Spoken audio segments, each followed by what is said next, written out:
Hey folks, this is Best in Slot. Welcome back to Prehistoric Kingdom, the alpha and our zoo build, park build thing. Today we're going to build our final habitat, this one for the Tarbosaurus.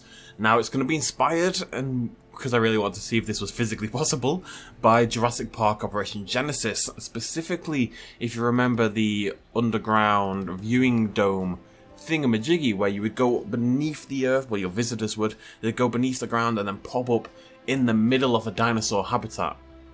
So they would then be surrounded on all sides by that dinosaur habitat. That's really what I wanted to try to do here. I wasn't sure if it was possible, really. As you can see, I was testing out the nav mesh right there at the start, using the idea initially was to make the hole for the tunnel and then cover it with the dirt object thing, and then hopefully try to make that look a little bit more natural. Unfortunately, the dirt doesn't register as a nav mesh, so the dinosaurs can't cross over it. We're going to use it anyway. Technically, the Tarbosaurus won't be able to explore the entire habitat, but the goal will be to hide the tunnel so it doesn't look like that's the case, if that makes sense. So yeah, pretty exciting little build. Now, I tried to make a dome. I should have used the hexagon the more I think about it, but I tried to make a geodesic dome. It was going to be a dome shape above where you would pop up on the other side, right? Just like it is in, well, sort of a dome. It's more like a sort of flat octagon kind of thing in JPOG, but we were going to make a dome kind of thing. And so I thought, okay, we'll use some triangles and we'll build a glass shape thingy. If you don't get this absolutely perfect from the get-go, it becomes very, very difficult, as I quickly found. So it's not really a dome at the end, as opposed to a funnel, sort of. The funnel, it does get smaller, but it's yeah, this wasn't my great. This is not what I'm particularly good at. I'm not gonna lie. I will make the start of the video a little bit on the dull side. I've got to remember to tick the right options as well. I kind of forgot at this point. I've not played PK in a couple of weeks to swap between world orientation and local orientation, which is an immensely useful tool if you remember to use it, basically. So we're going to do a simplified version of a glass thing, is what it's going to end up being. Anyways, I wasn't originally going to make this video. You know, I expressed a lot from the start that I didn't want to burn ourselves out too much on the Prehistoric Kingdom too early, because at the end of the day, this is very early days for the game. It's still very much, you know, it's an alpha at the end of the day. There's a long way to go. But Tarbosaurus deserves the habitat. I had a lot of comments from you guys asking for a video on it, so you know what, let's do another fancy-ass habitat. And for what it's worth, the beta should be out relatively soon, I believe. I don't have an exact date or anything on that. I can't quite remember. I think it was meant to be towards the end of this month, maybe the end of next month. Either way, beta should come with a lot more interesting AI and stuff like that, some new animals, etc, etc. So as soon as the beta hits, we'll be back on lots and lots of PK, and we'll make a new park, one with slightly less restrictive theming. I think we'll just build a nice park with crazy exhibits. It's a good mix. Nice regular park. Like the park itself doesn't need theming, but each habitat needs theming. I think that's the way to go. But yeah, really excited for the beta. I mean, the game is already brilliant, and my not playing it isn't a comment on the quality of the game or anything. It is literally just that I don't want to burn myself out on a game that I'm going to play for years to come. You know, I've already got enough hours in it as it is. So sometimes it's like, you know, when a kid finds like a gallon of ice cream. I wouldn't say a gallon, or would I say a litre? What's a gallon to a litre? I actually have no idea. It's like 2.5 litres or 2. I'm not even going to get into that because I will be definitely wrong. Anyways, a kid finds a litre of ice cream in a freezer. The kid thinks, I love ice cream. The kid eats a litre of ice cream. The kid is then sick everywhere and doesn't eat ice cream again for a year. You see my point? Prehistoric Kingdom is ice cream. I'm the overweight child. It's just like my actual childhood. Right, anyways. So yeah, just I don't know what to say on this. This is me screwing around trying to make this thing work. I didn't plan it out right. You saw when I was scaling it down there, because the plan was to scale it down and reduce the height each time in particular, and I could force it into a dome shape. But because my original shape is off kilter, it isn't perfectly flat, which I could have done. If I'd done this properly, I could have made it so that now that I think about it, that would have been quite easy and I'm an idiot. Either way, if I'd done it properly, I could have done it so that you could scale it down each time, but when I do it on my one, it kind of turns and wonkifies to the side, and that's just because I didn't make it straight in the first place. It is entirely my fault, I screwed up. But we end up with something cool. it's unique, you know? No one has something like this because no one else is stupid enough to make it, basically. So just putting a little roof on this bad boy. It looks quite nice inside. I make a mistake pretty soon because it's all pretty well put together, but then I start to sort of bend it and shape it, move. No, bend it, shape it any way you want it. What's that? I have no idea. Anyways, and it kind of misaligned a lot of the glass things, but it looks okay. The next challenge then was trying to find a way to make a circle, which is more challenging than you would think. It's actually not possible with the current tool set, as far as I can tell, to make a circle with a hole in the middle. That's the key. Like, you can make a perfectly round circle using the flooring items. This is what you'll see me attempting several different methods here. Oh no, you won't, because my recording program just likes to stop. Very, very rarely, but it's really annoying if I don't spot it early enough. So I already made the shape. It's not quite a circle, it's more like a rounded square. Because as far as I can tell, it's not possible to make a circle with a hole in it. I think what you'd have to do is take the sort of square floor block and kind of just edge it forward bit by bit and rotate it around and actually make a circle very manually like that. But I think with the clipping of the materials, it wouldn't look great. So anyways, you can see I've moved the dirt away. Oh wait, no, I'm adding the dirt now. So we've got a little tunnel. It's not going to be particularly deep because I don't want them to travel for ages. And we're just going to cover the top of it with this, just so there's something there to... Okay, the Tarbosaurus won't be able to cross over, but it's got like a vaguely ground-esque material to it, which should hopefully mean we can maybe blend it into the surrounding world. You know, at the end of the day, I'm going to resort to rocks, which is, I'm sure, a big surprise. But... It was worth a shot, so I'm just making like a little tunnel entrance thingamajiggy. The theming for this really was more focused on the viewing area more than anything else. That was, you know, the priority for the build. The actual exhibit itself doesn't have like a particular big thing, but in terms of designing it, what I wanted to do, and you'll see this when we come to it, I really wanted to just trying to level off all these surfaces here. I wanted to, because it's our final habitat for this park at least, I kind of wanted it to be a mesh of both the oasis desert aspects we've had and the sort of more tropical aspect we've had as well. So there's like, it's like half tropical, half desert, and then they meet in the middle to form like an oasis. I thought it was a nice idea. So I was originally going to build the whole thing with fences around. I kind of had vague Jurassic Park inspired fences in my head. We'll actually get there eventually, but the idea originally, just build a circle around this thing and then Tarbosaurus can wander around. But that is approximately 10 times too small. So we have to undo that, and I decided we're not going to do that. Fences are stupid, let's use rocks. Rocks are the best. They're a very nice natural fence, and they do fit in with the theme of what we're trying to do here. It's also going to be very necessary, in case you can't see it, but you probably can there, the glass dome thing, the glass spout? I don't know what else you would call it. Someone come up with a cool name for it. The glass spout is not a cool name. It doesn't quite sit on the base correctly. It's too small, because I can't just make it that exact perfect shape. I probably could with a little time, but basically we have to cover the surroundings of the glass spout with some rocks and stuff to blend it into the environment so you can't see the wood outside of the confines of the glass. That makes sense. I just thought this looked better. It ends up like pretty nice, actually. I end up pretty happy with the whole thing. I've done a little bit more work than you're not going to see on this video. I hopped on last night for about half an hour just to do some cleanup details and give it a name. I think I called it Tarbosaurus Tunnel because there's a tunnel, and I'm very inventive like that. And just some general decoration in the lead up, etc. But I haven't played the game in a couple of weeks. Like I said, I was holding off for a little bit, but I remember how much I enjoy it. There's a slight problem where saving breaks. As you can see, it crashes my game every now and again. I think it's just because the park is so huge at this point, or has so many rocks in particular, but we'll see if that gets fixed out in beta. And I wish I could join things together into a group. That's quite painful sometimes. You know, you can add more things to a group, but you can't join two existing objects together in a group. Unless I'm going crazy. There is a button for it, but it doesn't seem to work.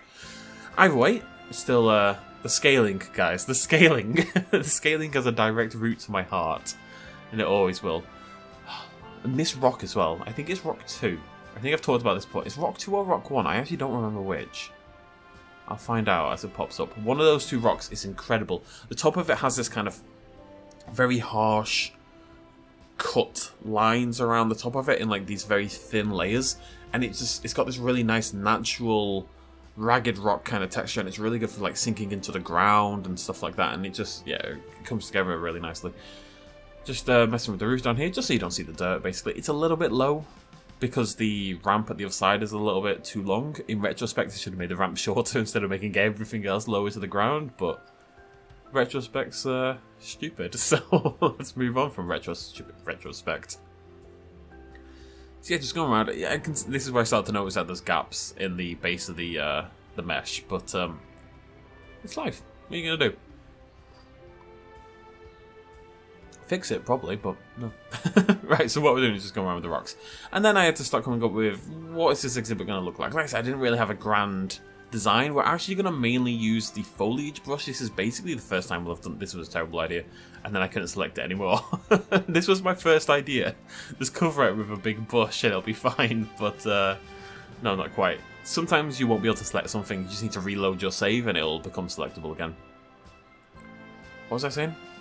Oh yeah, so just plotting in some basic details. Like I said, there wasn't like a grand idea at the start, but it started to come together more towards the end. Wet and lush on the left and sandy on the right. Oh, that's what I was saying. Yes, so I wanted to try it. This is quite a large habitat, and frankly, after like 2.5 hours of building, I didn't want to, well, probably a little less than that, but after some amount of building, I didn't want to sit there and place each piece of foliage individually.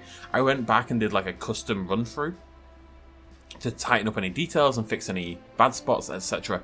But I wanted to see how viable the foliage brush was in an actual habitat. I wasn't just feeling lazy, that may have been part of it, but you know, at the end of the day, the foliage brush is there to speed up our exhibit building and make things look good.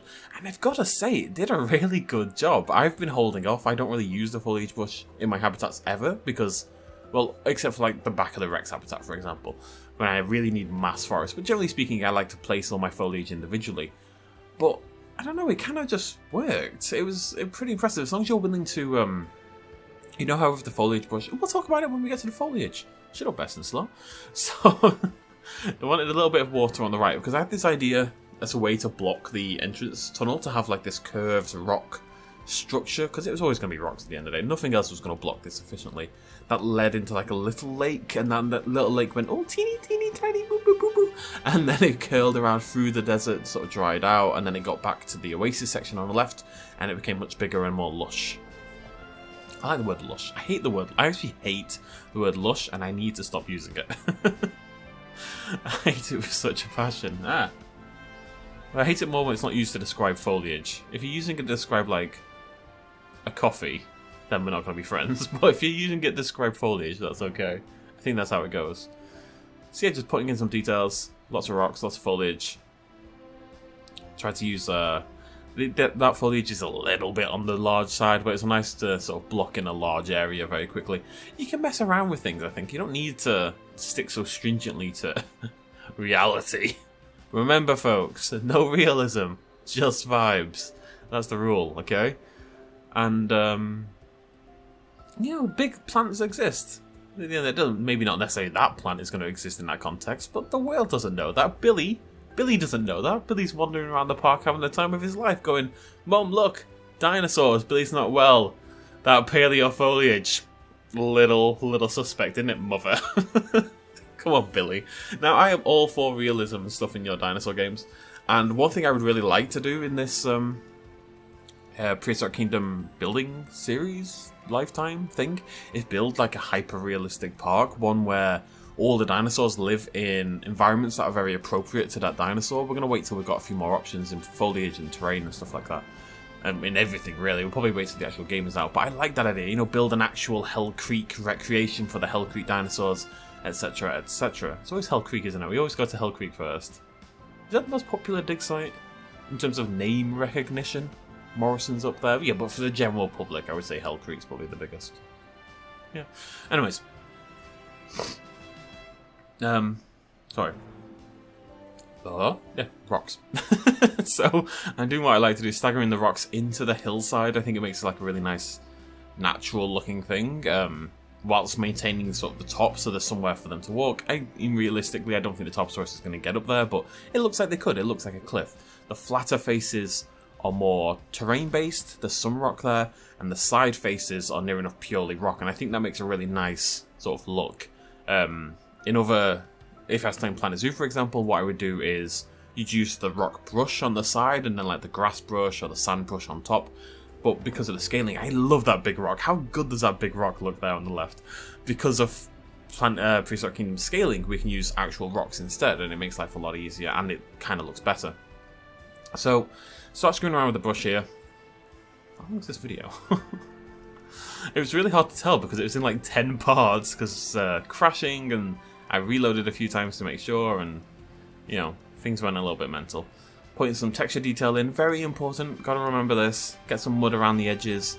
Personally, I like to, more than anything, put in the darker textures first, your mud, your substrate, your clay, stuff like that. And then go back in with the grass, and then go back in with the sand. I find that, I don't know why logically this would be a thing.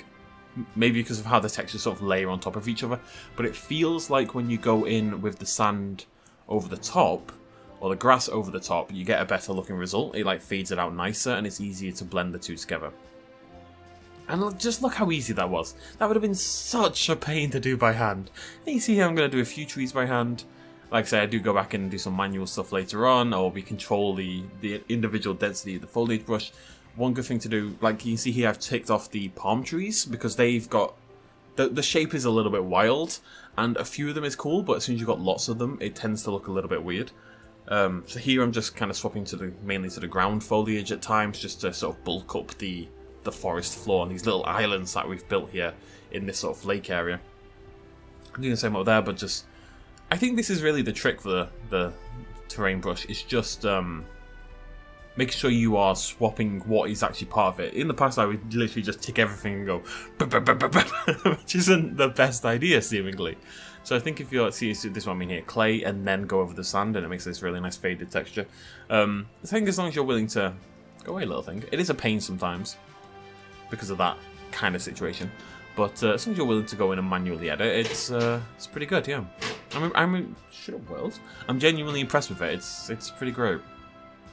Even if you barely ever use it, if nothing else, to create like a backdrop for your habitats, it's super useful. A little bit of detail work in here, not much. We're just putting a little fence in. I didn't really want to spend a lot of time doing it, frankly. I'd already been on for a while, and it's a weekend, leave me alone. but yeah, just a little fence in there, and I don't know what to do with the tunnel, really. The tunnel's going to stay to this. We'll put some benches in here. I've thought about that since, just little things, but really the focus is on get up there, hang around in the dome like a cool kid, see a dinosaur like a cool kid. Wish I could see a dinosaur like a cool kid. But I'm neither a kid nor cool, so it's not going to happen, unfortunately. Life is out to get me. Because I've aged dreadfully. Anyways, yeah, just putting some ridges on the side of the fence just so it looks a little bit more built together, and yeah, it's looking pretty good. Did I do this here? What did I do here? What am I doing? What am I doing past best in slot? 1855, okay. So I wanted the top of this to more match. I wanted it to feel... Actual entrance is, you know, wood, and it's welcoming and warm, but I wanted the area around it to feel built, to feel hardy and a little spooky. Not spooky, but just, you know, like it's protected. Like, you know, you're guarded from this large prehistoric carnivore on the other side. So I really like that kind of... I mean, I could have pushed it further, and I might do it in the future, but I like this kind of mesh between warm, safe, visitor-friendly materials, but then when you look behind the curtain a little bit, not really here because the fences are at the sides and right in front of your face, but when you look behind that curtain a little bit, you see all the security and the security guards and the hard wires and the electricity and everything that's being designed to give you the illusion of safety. And really, there's so much there behind it trying to stop you being eaten alive, basically. I think that's a nice thematic thing to play with, and something we might do a little bit more in the future. Right, so we don't actually have a Tarbosaurus. We're going to hop in game, add a few or one. I'm actually unsure. Probably a few, because it's final exhibit. Who cares? We'll probably add one of... I don't know, we'll see. Probably a male and female. And, yeah, I'll see you there. Right then, folks, here we go. We will pop in from our Jurassic Park T-Rex habitat side. I'm just going to speed up time to hopefully force the humans to emerge. They should be around this corner very soon. Like a little horde. Oh, I see a glimmer of them over there. The humans are coming. The humans are coming.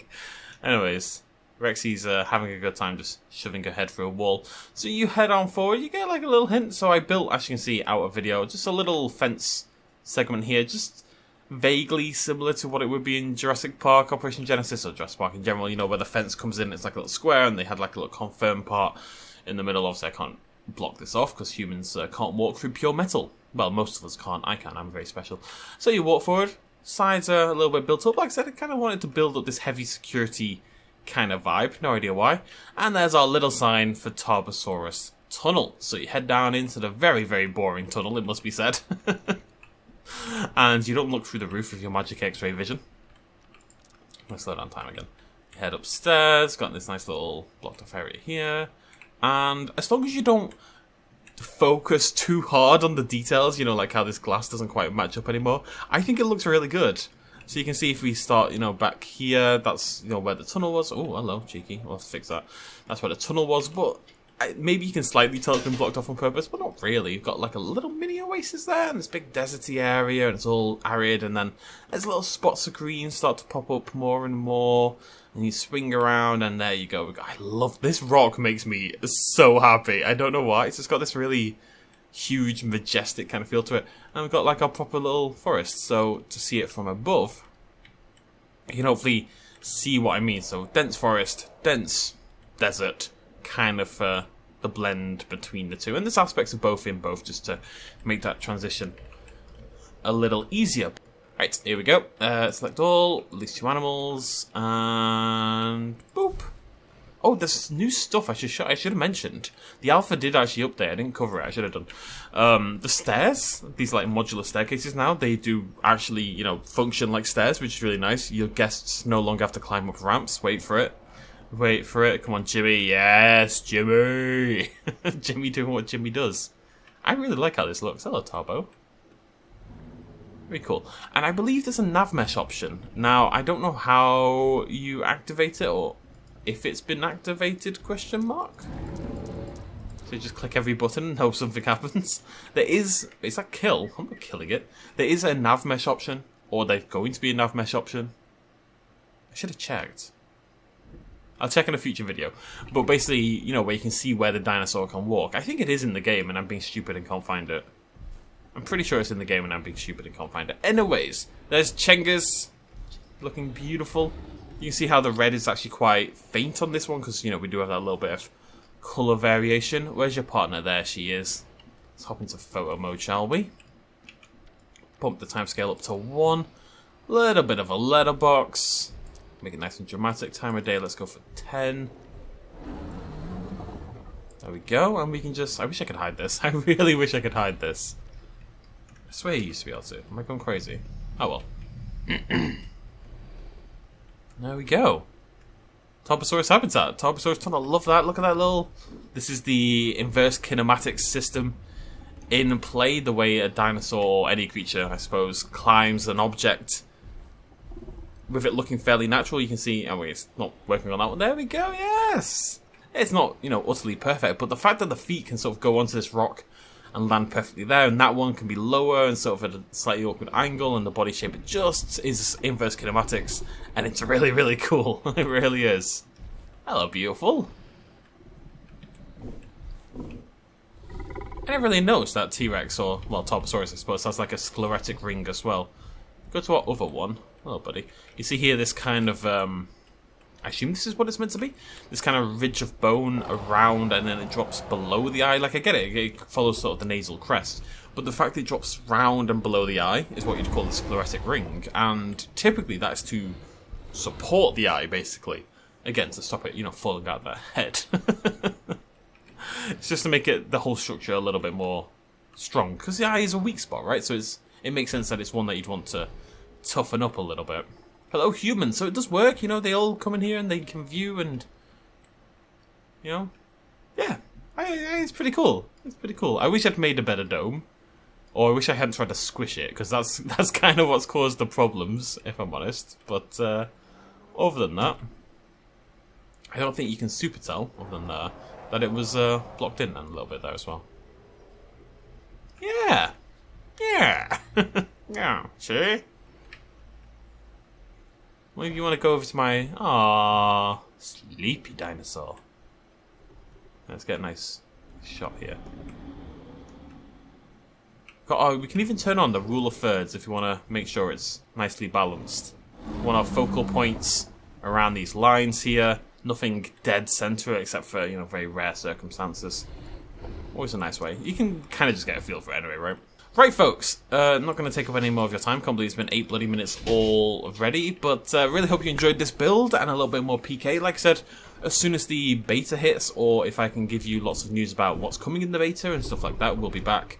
If I get like a particularly great idea for a park build, we might well hop back. But whilst we don't have... I've got like so many ideas for things I want to do. So many ideas for things I want to do.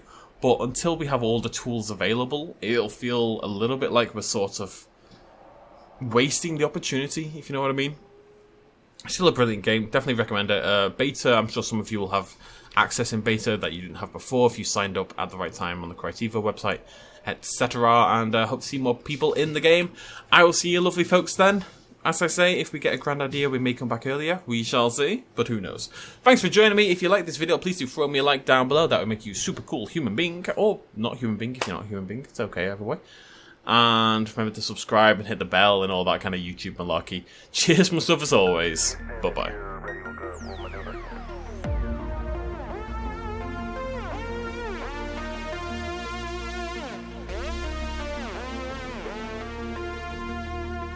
Reaching out.